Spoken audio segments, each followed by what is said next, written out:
Well, welcome, ladies and gentlemen, to this LBMA webinar, where we're going to look at the key drivers for gold in 2020. And once we identify what we think those factors are, we'll be looking to consider how it might play out for the balance of this year. Now, we're very privileged today to have three of the very finest minds in precious metals to join us. I've got Bernard Dahdah, who's the Senior Commodities Analyst from Natixis, Jim Steele, 14 years, HSBC's Precious Metals Analyst, and Nikos Kavalis, Founding Director of Metals Focus.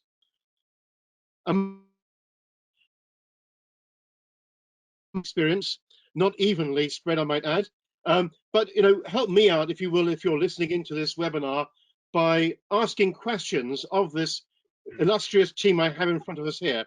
If it's not apparent how to do so, on the right-hand side on the control panel, you'll see a question and answer session there that you can type that in, and we'll pick those up at the very end of the presentations. If we can have the next slide, Jamila, be handy. I think we're getting there. Great. I'm about to show you in a second the gold chart for 2020. Here we go. Lovely. Thank you very much. Now, it's a chart all of us will know very well. Gold has, it's hard to imagine that back at the beginning of this year, gold was back at 1520 and currently up over $400. That's 28% on the year. Quite a stonking gain, but not so unfamiliar for those of us who know gold well. Back in the 2000s, pre-global financial crisis, gold notched up several 20-something% gains. In 2005, gold saw a 29% gain. In 2006, gold saw a 23% gain. 2007, a 31% gain. And even in 2010, post-global financial crisis, we again saw a 30% gain. Now, we've had a few years in the doldrums, arguably, in gold, but last year we had 19%, and this year a very strong year. So I guess what I'm really wondering is this the beginning of a whole new bull run for gold? Can this be sustained like the last bull run for 5-8 years? Our first guest, Jim Steele. Jim, what do you feel has been the key drivers for gold during the course of this year? Well, thank you, Ross, and thank you for the invite to speak. I just want to make the point that a lot of this rally is being ascribed quite rightly to the impact, the monetary and fiscal impact of COVID-19 and the government, of course, response for that. But the market rallied 16, 17% last year, mostly in the second half, and that was pre-COVID-19. So certain things were intact and already there. The market was already, we were already in a well-entrenched bull market. And that was due, I think, to geopolitical risks, trade risks, and overly, and I wouldn't say overly, but highly ultra-low interest rates and accommodative monetary policy, all of which has been intensified this year with the increase also in fiscal spending. Gold is receiving two of the ingredients that it needs for a rally, which is debt and liquidity. And the combination there is really very, very powerful. And given comments from the Fed, which we don't need to go into ad nauseum, but also fiscal packages around the world and higher debt to GDP ratios and monetary policies everywhere, this isn't going to stop on a dime. And so we're going to have quite a long time for that to go through. Now, traditionally, I used to look at the inverse relationship between the dollar and gold as the primary driver of gold prices. And that's still important, and I don't mean to discount it, but gold is really following real yields. And if you look at this chart here, which shows the 10-year real yield and the gold price, you see how well they are correlated with each other. Really very, very strong. So if you're of the opinion that we're going to see continued monetary easing and then that is going to work further up the yield curve and keep real yields down or excessively low, then it's very likely, I'm not saying that we're going to shoot higher from here, but it's very likely that we're going to be at least well supported. And I think this is a very compelling chart, to be honest with you. Yes. Jim, US Treasuries, 10-year Treasuries have been on a downward trajectory since 1980. I think back then you only got 16% for your investment. Today, it's around 60 basis points. Can that be sustained? I mean, I know we've got negative real yields now, but I mean, what is the outlook for those, and by extension for gold? Do we think that the yields will remain as low as this for some years to come? Well, at least for this year and next year, going further out into the future, harder to say. Not to play party politics, but HSBC's Stephen Major, who is our fixed income analyst, has been very accurate over the past couple of years, and he is looking for 50 basis points at the end of the year, similar levels for next year. So, although possibly not greatly lower in nominal terms from here, certainly staying low for a long enough time. Now, this would, I think, be more supportive than perhaps pushing gold sharply higher. I know that the real rates also depend upon the real rate of inflation as well, and you talk about nominal rates coming down to 50 basis points. I know Bernard's going to be talking about inflation in just a minute. What's HSBC's view on inflation looking forward? Well, around about these levels. Are they expecting now, a 70 style double digit or a single digit number? It would also be the yield curve as well. But in real terms, it looks like they're going to stay.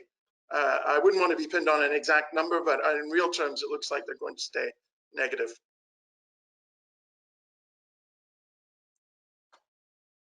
Did I get out with that answer there, Ross? I've lost your audio a bit. Can you say something? Good. Okay, very good, very good. But just yes, can you hear me okay? Time, if maybe a quick look at the next slide would allow me to now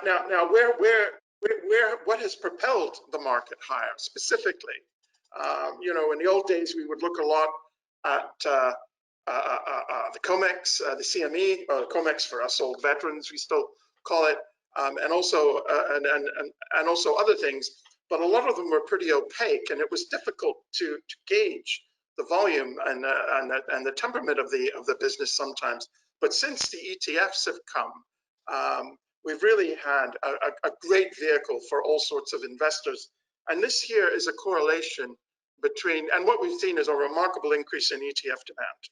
I mean, we've gone from 81 million ounces to 109 million ounces this year alone, and we were up 10 million last year. So we've got roughly 1 year's mine supply in the ETFs right now. And if you look at this correlation here, we have a line of very good fit, almost 90, almost 0.9 for ETF accumulation. So if you think this is going to happen, and again, this gets back to the low yield argument, the search for safe havens, alternative investments. We have very low interest rates. It certainly is attractive for someone, no opportunity cost to go into gold. Lovely. Jim, if I can go to the next slide, I've jumped in front of you with a slide of my own here, and it's data produced by the World Gold Council. It does suggest that although we've had a very robust first half of the year, and I think first quarter was predominantly European institutions, second quarter US institutions buying gold, but latterly, looking at August's figure, I know a 1 month doesn't make the trend, but we do have a particularly poor number with a mere 39 tons. And in September month to date, which is not showing on the chart there, we look, I think we've done 21 tons month to date, so that would equate to about 80 tons for the full month. So there's a sense that the momentum behind ETFs by those 2 months might be slowing, or is this just a summer thing? Well, I think it's probably a lot to do with the summer, but the summer's been very active. For this is a very active price movement anyway for August, and nothing goes up forever. And we do have competition, of course, from equities and other forms of investment, other forms of gold investment too. I mean, bar and coin demand may be making something of a recovery after weakness earlier in the year, particularly more coin. So I wouldn't necessarily call the alarm bells because of reduced levels in August. I think it's more important to watch out that there's no liquidation, that ETFs do not go down net, which would be possible if we had a major, say, and I'm just theorizing here, I haven't written anything about this, but if we haven't written a lot about it, but if we had a major stock market recalibration, and I'm not saying we will, but that could trigger some margin-related selling in the ETFs. Okay. I don't think Jim, it will, but it's possible. Jim, do you have a sense over the summer months that gold got ahead of itself? I mean, there were talk about Robin Hooders getting in behind silver in particular, and also gold. The market was looking frothy. The RSI got up to 92, suggesting overbought, and the market spiked to an all-time high of 2,075. It did look at that time as if there was a large amount of froth in the market. Do you have a sense now that the market is rather more settled and sanguine now, and in a stronger position, if you like, to move ahead from? I think that's right. I mean, this wasn't much of a correction, if you can even term it as a correction, coming down from over $2,000. We didn't correct $200 or $300. We fell briefly below 1,900. We've seen good support around about 1,900. There is a bit of resistance up at 2,000 though, which we've written about. I mean, it does appear, at least in the very short term. I know this purposes of this discussion is much longer term, but right now we seem to be 1,900 to 2,000. But yes, I would say that we are certainly much steadier than we were earlier on, and some of the hyperbole may have gone out of the market. And Jim, I guess looking ahead, a lot of what happens to gold now will depend upon the global macro environment, and this leads into your next slide, if we could have that. Thank you. What's your thoughts here, Jim? Can you explain this chart to us? Well, you know, one of the most difficult things, I mean, gold has been written about for, what, 5,000 years now? It's mentioned a couple of dozen times in the Bible, and silver even more. So one of the most difficult things is to have any level of originality at all when talking about the gold market. But I thought that if we compared gold to trade, that might give us some clues. And the gold line is obviously gold, and the other lines are the flows of exports from the major economic groupings in the world. And the point, and we did this going much further back, but the point that I want to make is that when trade is rising quickly, economists tell us a whole bunch of things happen. One is that there's a lot of cross-border investment and a lot of cross-border immigration. That is very good for paper assets, particularly equities. You need the dollar to trade, so the US dollar tends to be strong. You don't tend to go to war or have severe disagreements with countries that you trade a lot with, so geopolitical risk tends to be a wee bit lower. In addition, economies are in sync because I have to prosper in order to buy what you're selling. And all of those things lead to good, strong equity markets, lead to strong paper markets. They reduce unemployment, and they tend to reduce inflation. And they promote economic certainty. So in a case like that, why would you want to own gold? Well, the answer is you wouldn't, or you wouldn't want to own much of it. And that was the case throughout the 1990s and into the earlier part of this century. We were going gangbusters in trade and the gold market was weak. But look what happens when trade contracts. I agree there's a bit of a lag. It's not spontaneous, but the gold market takes off like a rocket. A contraction in global trade is never good. There's never a good reason for it, ever. And it tends to promote higher gold prices. And you're seeing now trade is heading lower again. And I just think it's a different way of looking at what we all talk about all the time. And the outlook for trade may be better than it is now, but we're still contracting. And the gold market tends to rally when that happens. Lovely, thank you, Jim. So in summary, the key driver seems to be ETF flows. It's down to US Treasuries, negative real yields on those long bonds, and world trade gives us a good indicator of the direction for gold as well. And fiscal spending. Bernard, your view on the drivers for gold in the year to date. What are your thoughts? Yeah, so basically, I mean, it's pretty much what, up to some extent, what Jim is saying about real rates and the opportunity cost of holding gold. What I wanted to focus on was people's, or like in the market's concern about liquidity, and the Fed increasing its balance sheet by 2 trillion. What does that mean? Does that mean much higher inflation? Is that going to be very positive for gold? And there's that concern that with that excessive liquidity coming out from the Europeans, from the Japanese, from whatever, because of COVID, that this is like kind of a doomsday scenario, and that gold should rally exponentially.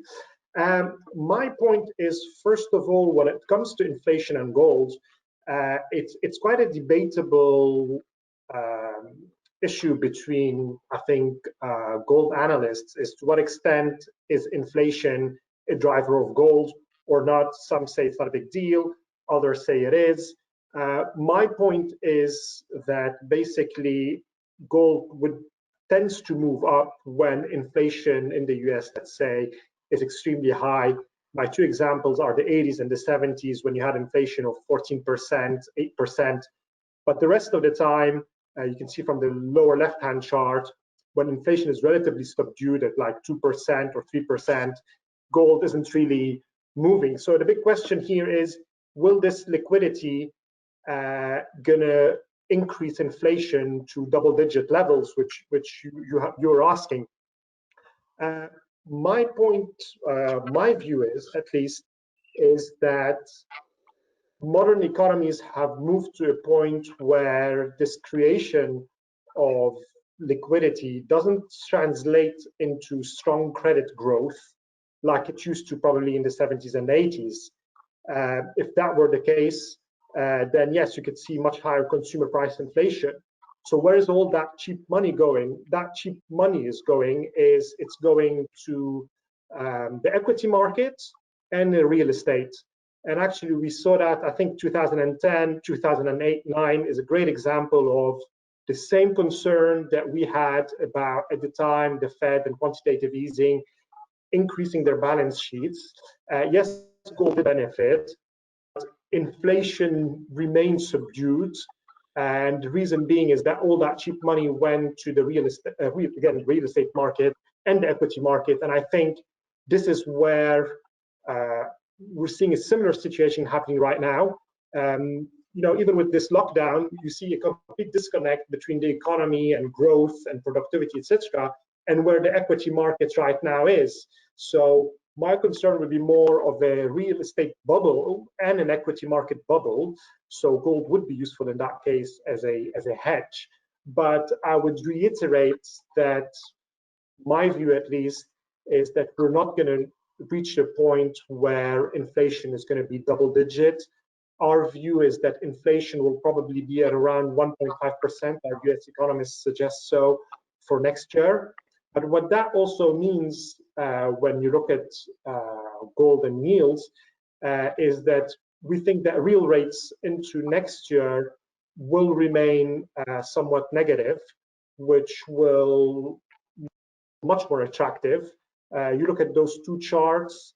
On the right hand is similar to Jim's chart, but on the left hand also, it's another way of reiterating about negative yielding debt and its correlation with gold. So clearly, whenever real rates are low, and this is the expectations for next year, we think that even if once we finish from coronavirus, the economy, when we find a permanent solution, the economy will still be in a weak position.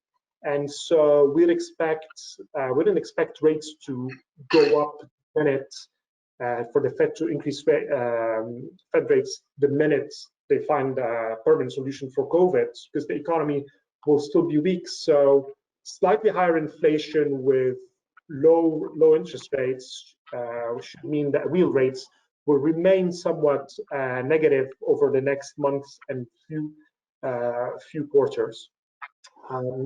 Yeah.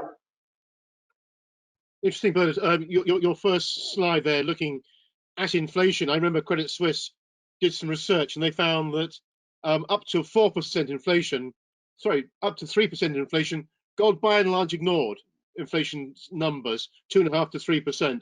But at 3%, gold went through an inflection moment, and at 3% plus, that was where you started to see the double-digit gains in the gold price, looking at data back to the 1970s. And I think your first chart showed that. Interesting, you should choose the same chart or a very similar chart to Jim on the negative real yields. And I think currently a 10-year yield, 10-year treasury would yield you about minus 1%. Again, perhaps no surprise in that. I can share with you that the LBMA asked all contributors to the gold forecast what they felt the main drivers were for the year ahead. And top of the list, and they agree with both of you, is negative real yields at 28%. But neither of you mentioned the second most popular one, which I'll come to a bit later. I won't spoil that one for you until for a little while now. Can I come on to you, Nikos? You've been quietly sitting there listening to this whole conversation. It's been a pretty epic year for gold, and I don't use the term lightly. We've had this wonderful shift from being market, China, India dominating, and even central banks dominating the market, and those markets are, for all intents and purposes, shut down. Not entirely. What are your views about this shift that we've seen? Are China and India entirely dead? No, I think to say they're entirely dead is certainly a stretch. Things are definitely picking up. They're definitely improving. If you look at the discount levels compared to the international prices across both markets have declined considerably. And although demand or improving demand is not the full picture, is not the only reason behind this, there are certain supply elements at play. There is certainly an improvement in the demand levels as well as sentiment within the local physical markets. Having said this, I think we need to brace ourselves for another pretty poor next few months of the year when if we're comparing to traditional normal demand levels. And however, I mean, if we look back at the previous all-time rally to an all-time high, demand was pretty crap back then as well. And yet again, I mean, we're proving that gold did not get to 1920 back then or 2070 odds this time, and potentially even higher in our view later on, because of physical demand, but rather in spite of poor physical demand. Honestly speaking, I can't really paint a positive picture or a particularly positive picture for physical demand, because once again, you have a double whammy. On the one hand, you have the impact of COVID on respective economies, concerns about few further waves in the future, really weighing on discretionary spending in both countries. And you also have prices; they're extremely high. So even in cases where people would be prepared to spend, there, however many dollar equivalent yuan or rupee doesn't buy them as much gold as it did 2 years ago. If I may interrupt you there, Nikos, I wonder, it just comes to mind, China remains the world's biggest gold producer, and hitherto it has been the world's biggest consumer.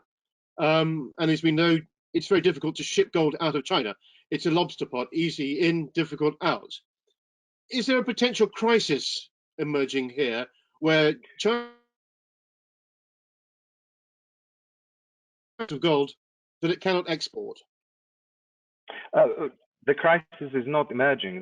The crisis is very well emerged and now mature. I mean, this is why we got to a situation where you had local price $100 cheaper than international prices, and it was exactly because there was increased supply locally at the same time as demand being quite poor and lackluster. There are certain institutions that are capable of exporting gold from China. There's a lot of hoops you have to jump through, and it only applies to unprocessed raw material that you bring into the country and export out. But you're right. I mean, if you have a kilobar delivered into SGE from a Swiss refinery, it's impossible to get out of the country legally through legal channels. Nikos, moving on from Asian and Chinese demand, one of the strengths of gold demand has been, if we go back a slide, sorry, has been central bank demand. If we can move back to one, there we go. Thank you very much indeed there. This is from the World Gold Council showing central bank gold demand. There's a sense there that, you know, it's been very robust. This is the month-on-month figures. And again, 1 month doesn't destroy a trend in of central bank demand in the last few months to some extent, according to the figures. I think you provide the World Gold Council with those statistics yourselves. I guess what comes to my mind, and Jim, add into this if you will, are central bankers behaving like fund managers and going, do you know what, I'm not going to chase the market higher. If it's cheap enough, I'll buy it. Or do they have programs to buy it and those are coming to an end? Is it one or the other? I don't think it's a case of the price went above a certain level, I'll wait for it, I'll wait to buy it at a cheaper level. I think it's a combination of different factors. If you look at the last few years, a lot of the central bank buying has come from commodity-linked nations or commodity-producing nations. And obviously, in the current environment, the excess dollars that they have are a lot less than they were in previous years. I think there's an element of, after many years of purchases anyway, we were expecting a decline in overall official sector buying, regardless of COVID. And also the price has basically made the current tonnage figure that they have, the rise in price has made it a far bigger percentage of their overall foreign exchange or exchange reserve, let's call them foreign exchange reserves plus gold that they hold. Yes, the percentage has gone out a lot. Sorry, Nikos. I was just going to say I agree entirely with that. You know, if you look at the two of the three biggest central bank buyers recently, Kazakhstan and Russia, you know, it's directly linked to the oil price. And the Russian central bank said on April 1st that they would not buy any more gold for this year. I believe was the statement. But to answer your question, Ross, no, and thank goodness they do not behave like fund managers. That's not their job, and fortunately, they're nothing against fund managers, but they do not, and I don't think they will. But I would agree with Nikos that the price at these levels, and you look as a percentage of foreign exchange reserves, is different. Although we have seen a small amount of selling come up, and central banks, it's one of those things. It's like refined supply. It's one of those things that is not talked about as much.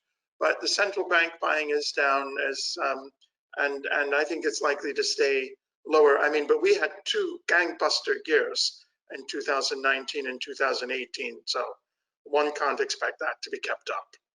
And also with the decline in trade, central banks may want to husband central bank buying. And no, you're sorry, I interrupted you there, Jim. The Bank of China's buying of gold has been unchanged now for 12 months.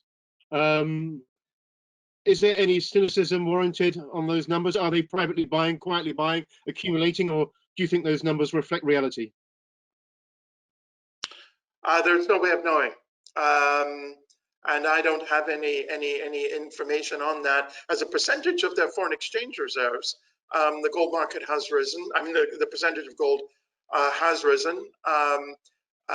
It probably could, over the very long term, continue to increase. But they may want to husband, and I'm not saying that I know, but any central bank in this instance, I think, would want to husband their dollars until trade recovers, particularly for a great exporting nation like China.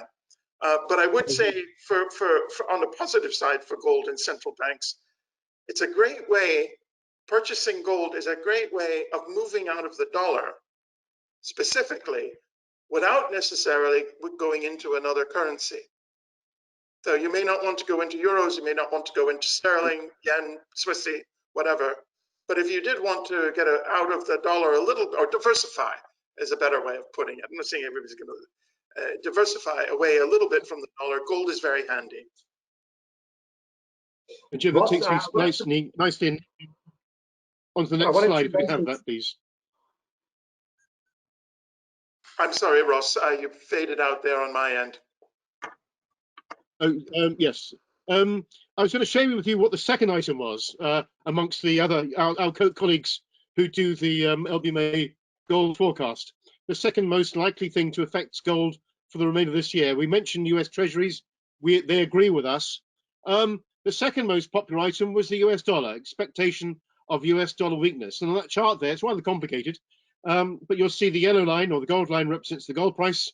The red line, as you can see, they've actually used the 5-year Treasury there, and the black line is the US dollar index, the Bloomberg US dollar index.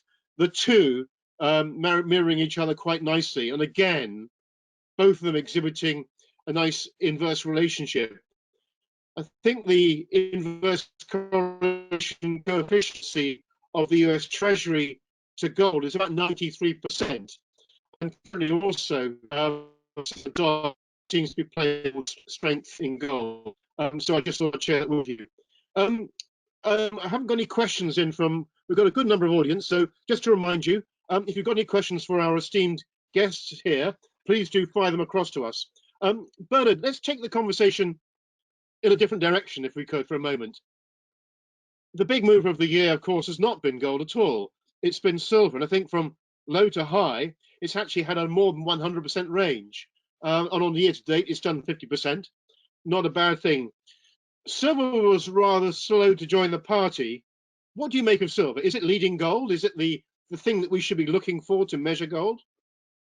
Yeah, it's an interesting one, because silver at the beginning of the pandemic, I mean, we saw that silver wasn't really moving. The silver gold ratio hit a high of 124. And then I think the big inflection point was when the Chinese market started opening up again post lockdown. And that's when the industrial demand starts to pick up again. Because we shouldn't forget that, as opposed to gold, silver is a heavily industrial metal. I mean, 60% of demand for silver on average is industrial demand. So actually the correlation, funny enough, if you look at now, you see a good correlation between silver and base metals. If you were just to chart them next to each other. And basically the ratio now, the gold-silver ratio is back to 72, which was, in my view, a long due correction. Silver over the past year, I think, was way too low.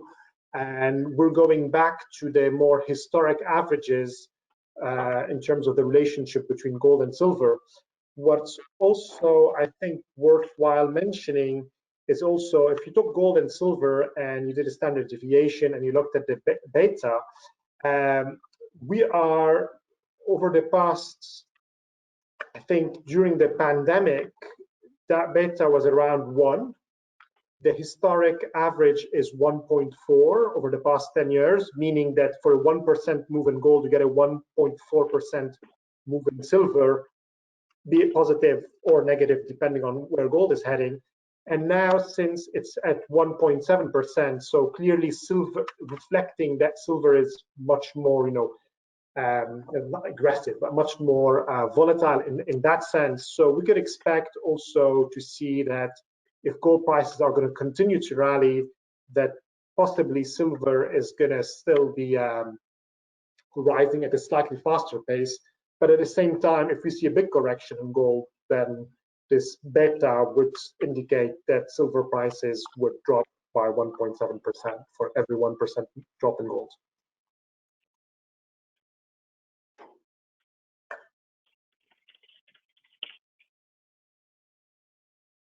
Quarter of this year, we saw gold ETFs. At the same time, we saw silver rallying. I have this theory that in the second quarter of this year, we saw a significant uptick in US institutions in gold ETFs.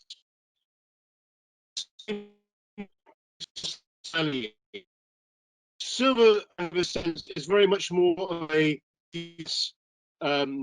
thing than a European thing. In Europe, we don't buy it because it attracts VAT physically. Would you agree with that? Do you think that a lot of the institutions that tend to throw themselves behind silver tend to be highly leveraged US players typically? Okay, I exaggerate slightly here, but is it more of a US phenomenon? I would agree to it. I think the way to look at it would be to look at the sale of silver coins. Just, I mean, I don't, the problem of looking at the physically backed ETFs is that I can't really have visibility. I can give you the whole number, but I don't have visibility as to who exactly is buying. But what I can say is reflecting the affinity of the US market as opposed to the European market would be looking at the sale of silver coins, which in Europe is not something that's of particular interest.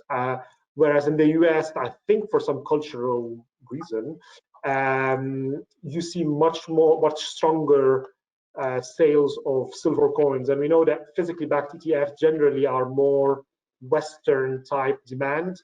So I can infer from there that it's probably going to be US institutions buying silver. And you're right, I mean, if you look at additions in physically backed silver ETFs, they're up by something like 45% this year, as opposed to gold, which is up like something like 30%. So there's some appetite, and I think it's mainly US appetite. Lovely. Okay. Jim, if I can come across to you, I have got a question addressed to you directly. Perhaps you've seen it. You've correlated gold to US presidents for many years in your analysis. How do you envisage gold's response to either a Trump or Biden victory in November? And to what extent is either outcome already priced in? Well, I wouldn't necessarily frame it in terms of a Trump victory or a Biden victory, but I'd rather maybe look at the history of this a little bit going forward. And I would say two things broadly. One is that gold tends to be inversely correlated with the popularity of elected leaders. Now, the easiest or the most available Gallup data is on the US president, but it should not be limited to them, because the popularity of Western leaders tends to move directly together, although certainly not by degree.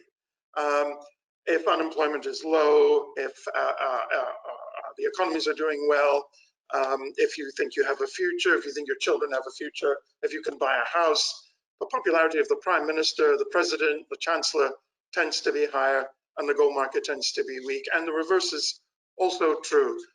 Gold fell to its lowest under two of the most popular presidents that we've had, Ronald Reagan and Bill Clinton.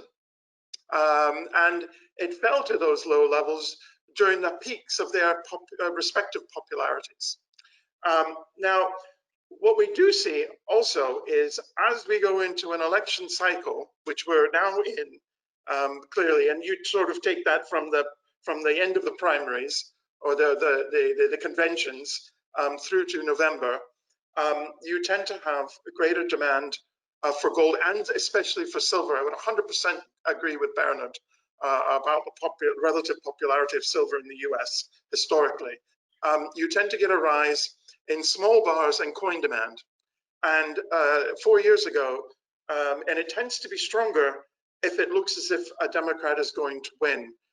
Back in 2016, which I can talk about because it's history, it looked as if Hillary Clinton was going to win, and the demand was like a rocket. And you notice after Donald Trump was elected, it absolutely crashed. The Trump bump in the equities killed the coin and bar demand for months and months afterwards.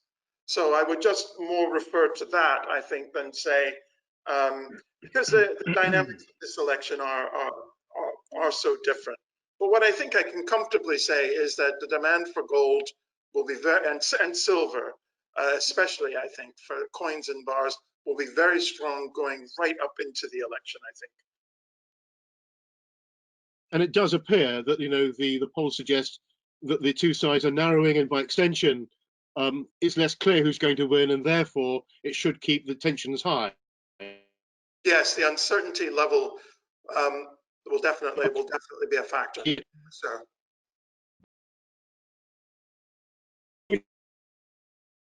Question for each of you, really, which is to looking forward for the final few months of the year. Nikos, let's come to you. Put a number on it if you choose, but not if you don't. What do we expect? Has gold done most of the move year to date, or is there a lot more to come? It has done most of the move, but you know, given we've had a correction, and I wouldn't be surprised if we had another mini correction in the not too distant future. I think it can also, once the froth is out, I think when we can very easily get back to comfortably over 2,000 later in the year. So it's a yes and yes, I suppose. Bernard, your views on the outlook for gold? Yeah, I think for the end of the year, probably the final quarter at around 2000, 2030, I don't think we're going to see it rise incredibly higher. But I would say is that if we do get yield curve control, which I know the Fed back in August tried to throw a bucket of cold water on, but if we do get that, then I think prices could rise to 2,100 much more, 2,150 much more rapidly. Just again for the argument I was mentioning about, you know, end up in a situation where inflation is rising at the same time as the Fed is controlling the yield curve. So that would mean that negative real rates would dive even more deeply. Jim? Well, I would agree with what's been said, broadly speaking, and with what Nico said about another mini correction. I think that's could very well be on the cards, but I think it's likely to be well bid. And just to underline the excellent work that Nikos does in this area about physical demand, you know, we are getting more recycling. We had almost no exports to China and India May through to July, although it does look like the Indian imports were up in August. This is creating an awful lot of gold that has to be absorbed by the investment side. And this happened back towards the end of the financial crisis, 2012 or so. And so far the ETFs have absorbed it. So I think this is I think this is the 400-pound elephant that's not talked about. This will weigh on rallies. It has to weigh on rallies if you assume that the physical demand cannot get much, the underlying physical demand. I mean, 2/3 of physical gold demand is India and China, and they didn't import for months. So this will be a bulwark against all the excellent things that the four of us, excuse me, have all said about why the market will go higher. So and after the elections also, we will see some level of certainty come back. I mean, we will know who has been elected after November 4th. So I think firm prices, but not exceptional.